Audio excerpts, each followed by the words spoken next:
Bonjour et bienvenue dans cette nouvelle vidéo recette de Paroles et Réactions, l'association Patients qui accompagne les personnes atteintes de maladies cardiovasculaires ou bien leurs proches. Aujourd'hui, je vous présente deux nouvelles recettes en tant que nutritionniste du sport. D'ailleurs, je m'appelle Eve, pour ceux qui ne me connaissent pas, Eve Le Vaillant, et je vous donne régulièrement des idées recettes sur cette page. Pour ce qui est donc des recettes du jour, on va avoir une recette salée et une recette sucrée, tout ça pour vous accompagner sainement dans votre quotidien. La première recette, ça va être une recette de légumes, une recette très facile pour pouvoir en faire une grande quantité, pour en avoir pour plusieurs jours. Et la recette en question, c'est le tuan de légumes, une spécialité du Sud.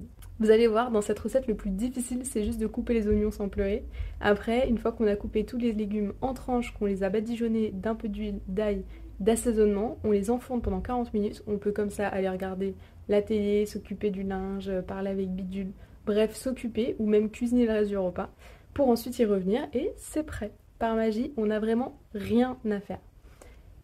Voilà, donc je vais vous laisser avec les étapes de la recette juste après, mais avant, je voulais vous donner l'intérêt nutritionnel de cette recette. Sans secret, c'est des légumes, et les légumes, ça contient des fibres et des minéraux hyper intéressants pour votre santé. En plus de ça, ça apporte du volume alimentaire à vos assiettes, sans ajouter de calories, donc pour les personnes qui essaient de perdre du poids pour améliorer leur santé, c'est idéal.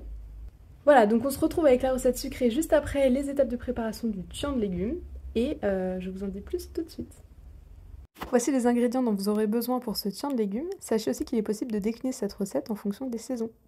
On va commencer par émincer l'ail en tout petits bouts pour pouvoir l'ajouter dans le saladier avec de l'huile d'olive. C'est là qu'on y disposera tous nos légumes au fur et à mesure. Ensuite, on commence à préparer nos légumes, donc on coupe les bouts qui ne se mangent pas, on enlève la peau si on ne la digère pas et on coupe plus finement l'aubergine car elle prend plus de temps à cuire. Sachez que manger la peau des légumes peut être très intéressant, on privilégie dans ce cas-là les légumes bio parce qu'en fait ils contiennent plein de pesticides dans la peau autant qu'ils contiennent de micronutriments.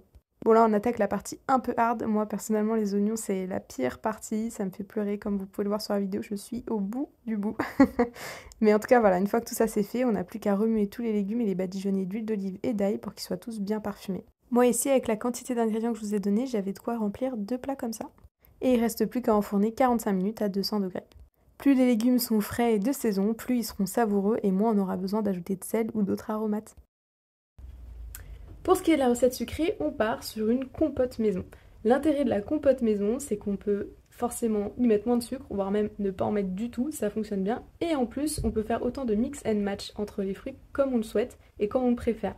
Donc aujourd'hui, je vous propose une compote de jujube et pommes, parce que la jujube, c'est un fruit de saison, on en trouve en France, donc souvent en termes de qualité nutritionnelle, ils sont très intéressants. Et la pomme, évidemment, c'est le grand classique. L'avantage d'une compote maison, c'est que vous pouvez finir vos repas sur une touche sucrée. Ça contient quand même des fibres, même si ça contient moins de vitamines thermosensibles, des vitamines antioxydantes bonnes pour votre santé, parce qu'à la cuisson, ces vitamines-là, elles s'envolent. Mais bon, on s'en fiche, nous ce qu'on veut, c'est un peu de plaisir, un peu de variété, et une compote maison, bah c'est excellent, donc ça vaut le coup d'en faire. En plus, vous pouvez manger ça avec un petit fromage blanc au dessert. Je vous laisse comme d'habitude avec les étapes de la préparation juste après, et on se retrouve pour la conclusion de la vidéo dans quelques secondes. Pour cette recette, vous aurez besoin de 2 pommes, 7 jujubes, de la vanille et de la cannelle. On commence par découper nos fruits, à savoir dans le jujube, il faut enlever le noyau qui est au milieu et dans la pomme, les pépins. On enlève aussi la peau parce qu'en texture, c'est pas très agréable après cuisson. Et sachez que plus vous couperez petits les cubes de vos fruits, plus ça cuira vite. On dispose sur le feu et on recouvre d'eau. Pendant que ça commence à cuire, on va aller égrener la gousse de vanille. Et personnellement, je mets les graines et les bâtons parce que tant qu'à faire, autant tout utiliser. Le seul truc, c'est de pas oublier les gousses de vanille à la fin de la cuisson, donc on les enlève bien avant de servir. Évidemment, de l'extrait de vanille fera tout aussi bien le travail. Pour ce qui est de la cannelle, on va attendre la fin de la cuisson pour l'ajouter. On va la saupoudrer par-dessus au moment de servir. Et voilà, votre compote est prête. Moi j'aime bien les morceaux, donc je la laisse un peu en entière, mais vous pouvez mettre quelques coups de fourchette pour avoir une texture compote traditionnelle. J'espère que ces idées recettes vous auront plu et vous auront donné envie de passer au fourneau. Vous avez vu, il n'y a pas besoin d'avoir de grandes compétences culinaires pour pouvoir cuisiner des repas sains et équilibrés et gourmands et savoureux.